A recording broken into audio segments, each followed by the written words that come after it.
our viewers and listeners to Empower Ed Podcast and now on Empower Ed TV on YouTube. Right now, we are still in the pandemic. We are progressing through it. And ever since I've started talking about the pandemic, one thing that really touched me is on how school leaders have been managing, making decisions overnight on how they would proceed with the pandemic and how learning would continue. In one of the talks that I've mentioned or that I've done, I've mentioned that the pandemic is actually a litmus test for school leadership right now. And this is a moment where true leaders shine. This is also the moment when school leaders continue to learn to make sure that education continues for their respective school communities. To unpack further what it means to be a school leader at this time of the pandemic, I am with a very, very special guest, and I'm really honored and proud to have him in our Empower Ed podcast slash TV show. He is, I can say this, he has been an inspiration, actually a mentor, informally, because I've never worked or under him. But he's been a very good person in the sense that despite being in different communities, depending on how we no school communities in terms of education organization that we belong to. I've always seen him as a very good person in terms of giving inspiration to everyone. So I am very proud and honored to have Brother Dennis Magbanua all the way from Hong Kong. Hi, Brother Dennis. Hello, Jim. Good to see you. Hi from Hong Kong. Alright. Yeah. Okay, so Brother Dennis has been in Hong Kong for a few months now. Yeah, since August 2019, I was assigned here. I moved out from Manila, and then now I'm assigned in a LaSalle school in Hong Kong. And Brother Dennis belongs to the same community. I've known him through the Apple Distinguished Educators community. And during the first conference that my school has organized, there's always that one word that really got stuck in my mind, and it's your patented word, ecosystem. And it has been like something that we have been considering all the time. But you've been a very good mentor for a lot of people. And you're actually one of the pioneers in terms of making meaningful in tech integration in the classroom, and you have left your legacy in the Philippines. I hope you're coming back. but yeah, that's one thing that a lot of my colleagues, friends have missed from you. So let's go deep to the discussion. Sorry. Brother Dennis, for the sake of our audience, can you say something about yourself also? Okay, sure. I'm Brother Dennis, and I'm a LaSalle brother, and I've been with Basic Ed. Most of my stint as a brother, assignment as a brother, has been with Basic Education. But the last 6 years, I was with a college, and so that experience made me love both basic ed and tertiary. And then also one of my, of course, the things that I love to work on and learn, actually, it's more of not love to really work on, but more of I learn a lot from it, is how to integrate technology in the classrooms or instruction, something like that, and leading a school in that way. So right now I'm in Hong Kong, and just to give you a brief background, Hong Kong, we're back in school, at least.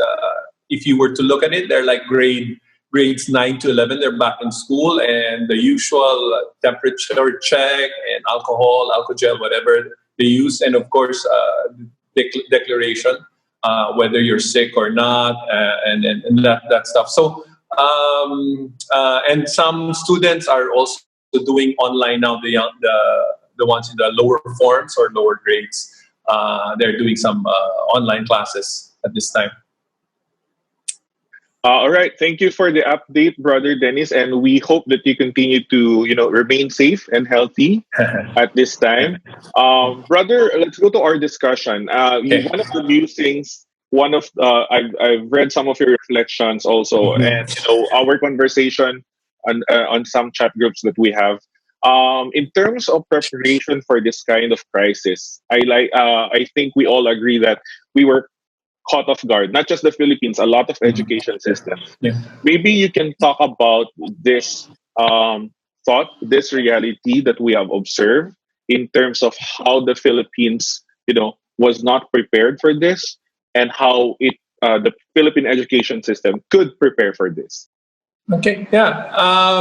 This is not to blame anyone. That there's someone, because it's really difficult to prepare. But there is, as my experience in the university or in the college, I encountered this thinking about risk management. So the more you manage risk, the more you become prepared. And looking back, um, when we started to have thinking about online classes, or at least letting teachers use technology in the classroom and using Wi-Fi, synchronous or asynchronous type of classes. Um, we did not think of pandemic. Definitely, we were not. But we were thinking of, what if there were no classes? What if there was a disaster? What if it was just like a week or two of no classes, and we can now have online classes? And when that thought came to my mind, I tried to experiment on that by letting people know, or at least become more aware of how to use technology in that manner. So my difficulty then was when I was trying to do this, people were not so serious. I mean, I don't feel like I'm like the boy who I'm like the boy who cried wolf type, or someone who just said who feels like a prophet there. I don't think of it that way. But I see that there we could have done more, because what is it what I think we failed to do was recognize that it can happen. The World Education Blog, a website that I visited recently, said that there could be pandemics every 10 to 50 years. I mean, 50 years so long, some people would have died by then, but 10 years, and if 10 years. So if you really look at that as a uh, as a as a gauge for managing risk. Therefore, we should have thought about, what if we train teachers already for times where they cannot go to school, or students themselves. So that was my hope. But when I went to the university, for example, in that level, tertiary education, while I pushed for it somehow, it felt like people, even some teachers, were not ready for it. They thought that it will always be like this, the normal things you really have to do face to face. So um, it took some time to get people to get into it. Not and even when the pandemic occurred, you just noticed that everyone needed, not just joined, but actually needed to learn more about online or distance learning. No? So I could have we could have done more. In other words. So there was a time when we did it, and when we asked that maybe if we can have more online classes, uh, the reaction was, well, maybe it can only be used for makeup classes. It's just going to be just a backup, not as a secondary, not as part of a usual experience of students. So now we know, after this pandemic and many other, maybe some, God forbid, this disaster, that students should be able to feel like online classes are just normal, because we do it at least twice or three times a week.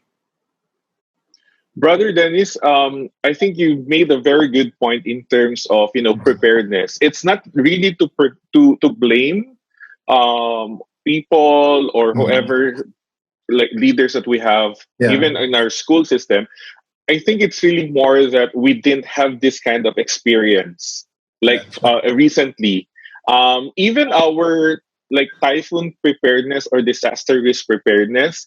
When I read the UN document on risk preparation, I don't think we come close to that, because even I mean because the disaster that we have, they don't Mhm. usually last long. I mean, the onset of it, maybe the Correct. effect Correct. the effect will last longer, but like for example typhoon, after 2 3 days we're springing back into action, we're going back into the Correct. school. The pandemic right now has really disrupted a lot, and it's not just the education system. Well, to be fair, I think it a lot of sectors, business, banking and everything, even medicine, the medical sector, that has been really affected. But going back also to the Yeah. system that we have, school leaders, brother, like Yeah. if we're learning from this, and we're learning, it's not happening overnight. How could school leaders prepare for this, disruptions that might last longer? Okay. Well, it came to my mind one statement. I don't know who said this, but it just came to my mind, and it might not be the first one to say it. But online will be our lifeline. Online will be our lifeline during this time, because uh, think about, maybe it's not pandemic, maybe it's the threat of war, the threat of national security, where students cannot go out because there is like possibly bombing somewhere, possibly. So and it will not just take a week; it will take like a month. Now, if we don't prepare students to experience online learning, although we know that the, let's say, telecoms will assist us, there will be no problems with internet. At least there's one lifeline outside school where we can bring school to the homes. Um, for example, when during my time when I was when I first saw Zoom, I said, why do I ask the school administrators to come to my office, which was like another building, several buildings away or streets away, because that was and so I told them, why don't we use Zoom? So that was in 2013, I think. And of course, they found it funny, because one of the things I asked is, if you're voting, kindly raise your hands. Of course, some raised their hands, but actually there was already a raise hand function. Some of those actually, some of those people don't know that there's a raise hand function even up to now. So they found it funny, but now that people are using Zoom for meetings, I guess these administrators were one of the first to say, yeah, actually it's easy. Actually, I also even attended an accreditation meeting, not a visit, but accreditation meeting, where I was somewhere out there, and I was one of the first to use the Zoom meeting for this board, and also town assemblies, for example, for teachers. We've been using Zoom for some time, teachers and staff, so that they can watch it live stream. And there was still no need, but I know very well that teachers or administrators now need to speak to the General Assembly, to the teachers, to the parents. And you could see that online becomes a lifeline to share your thoughts, to help them weekly on how to guide your staff or your teachers in order for you to prepare for opening, or at least do something new, or you need to do something new for the school. So second is, we should have done blended learning already several years ago, when we did not need to do this now. In Hong Kong, is still the same. When I first when we first had a stoppage of class last February 3, for example, people had to learn to use Zoom, because they were not really using Zoom. They had LMS, but they were not having online classes. So that, of course, I'm not. There are many other types of meeting apps, but they've been trying to learn that. So, but I had this idea before also, where we say, what if 1/3 of our classes was online?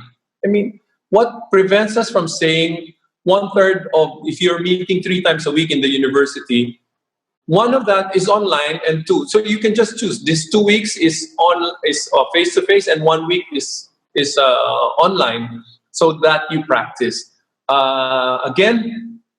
Again, we could have done that, and I think that's one of the things we can offer students when they come back.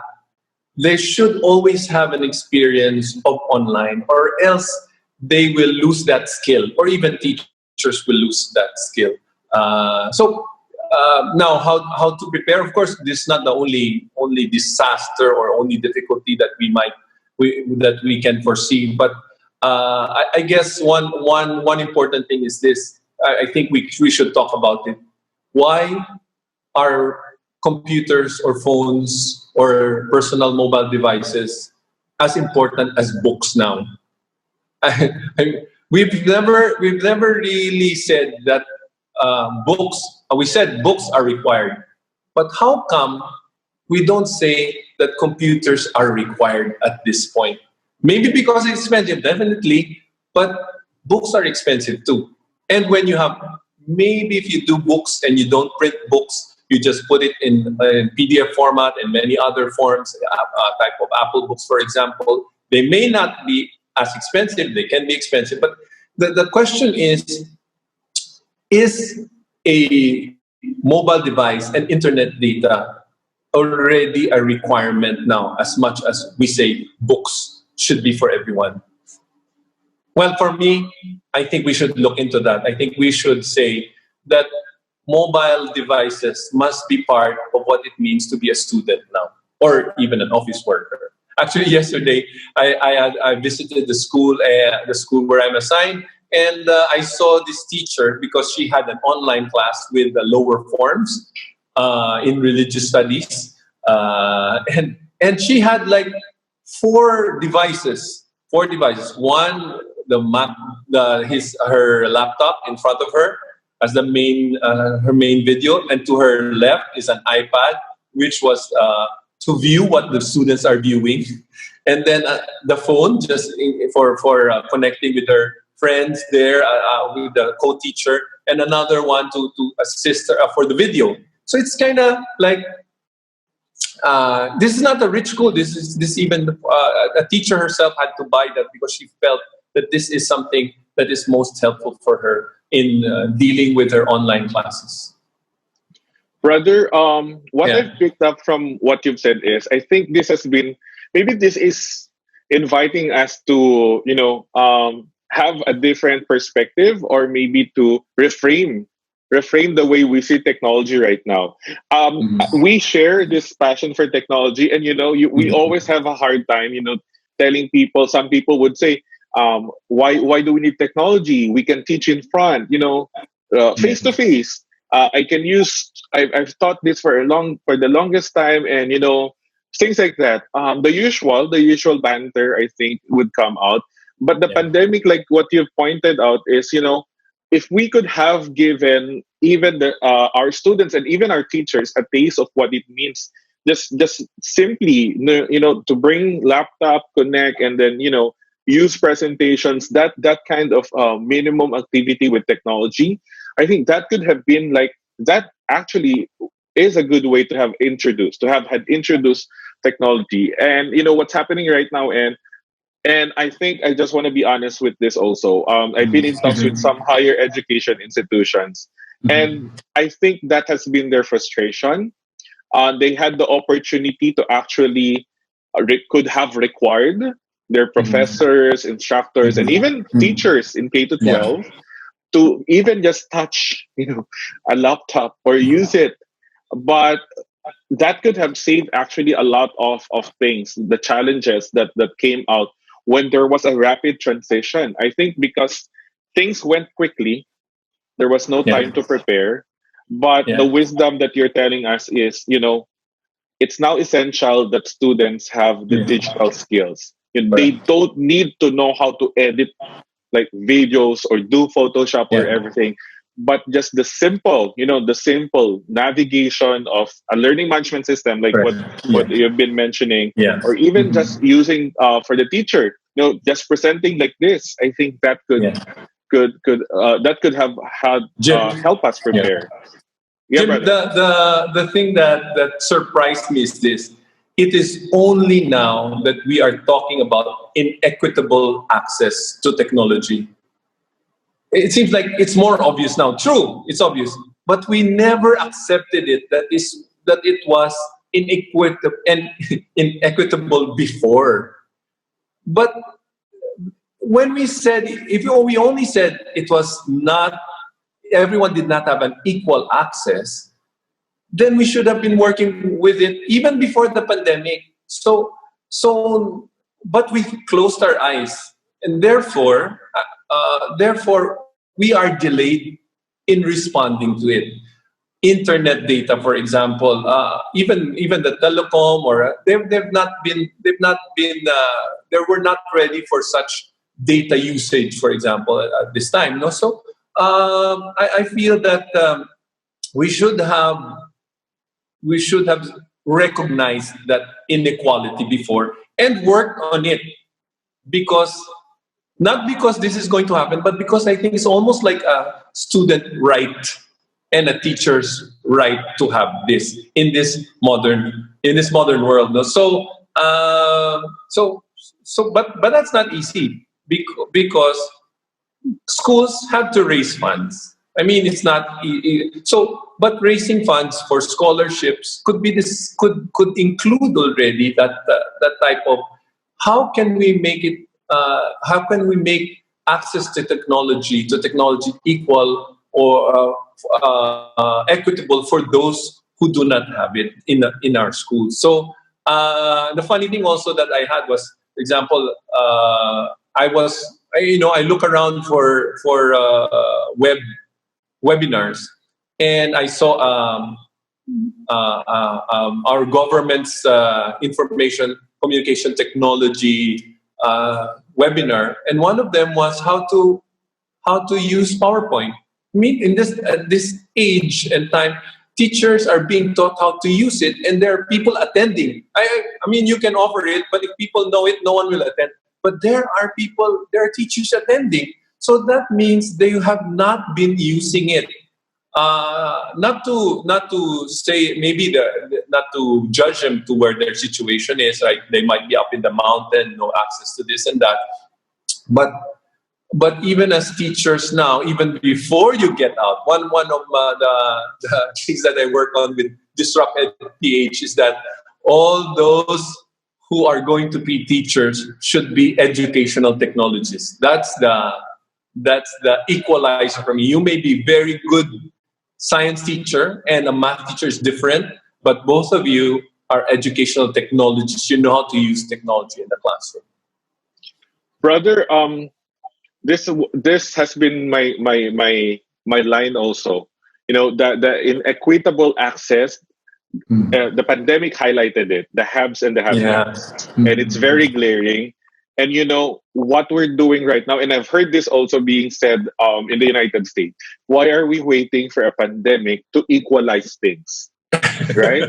Exactly. That's why are we waiting for a pandemic to equalize things? And at some point, people always say that, you know, inequitable access has been there, and it's really hard to work for it. And my opinion is simply because we have made a choice. At some point, we have made a choice to let it continue, especially structural inequitable access. Like what you have said, it's not just school systems. We recognize it's expensive, but you know, the government could step in, right? At some point, there are programs to it, but we don't want, like what you've said, brother. We don't want it to stop with how to use tools. As teachers, in the end, we need to recognize that they are, you know, they're not just using tools for the sake of using tools, but they're, you know, lesson designers. You know, they have to craft this and design learning experiences, whatever modality, with sound pedagogy. And I don't know if you've seen that. That actually is my frustration right now. And I'm just telling myself we're taking things one step at a time. So we're starting, like what you've said, how to use PowerPoint, you know, how to webinars. We have to start with that. But I hope to see more webinars or maybe professional development, like what we've been telling people. Sound pedagogy is very, very important. And, you know, brother, we're now on the last stretch. We've talked about the challenges and opportunities. I think we've touched on that. I am more interested on your idea on how the pandemic is truly reshaping what it means to be a school leader right now. We can, Okay. we can level it up. What it means to be not just a school leader for a Mhm. school, but to become also Mhm. an education leader Sure. at this time. Yeah. Uh, I pity I pity the leaders today. I mean, it's difficult to be a leader during this time, especially in the Philippines where things are not clear. Especially if the president says, wala, wag muna klase, laro na lang muna kayo kasi kailangan natin ng vaccine. So the message is not very clear. Should we continue in school? In fact, yesterday or the past 2 days, I was thinking of yes. What if there's no school? I cannot imagine uh, a society without schools. No, but of course there can be education. Schools may be different, but a society without school or education may not may not be. I mean, it might be just a figment of imagination that it can happen. But I cannot imagine a life without school or education. So leaders, what are the things that we need to do is that I think as leaders we must every possible scenarios, every possible preparation that we have, because and to tinker around, not to be afraid to experiment, because experimenting does make us it makes us aware of what is possible and what is not.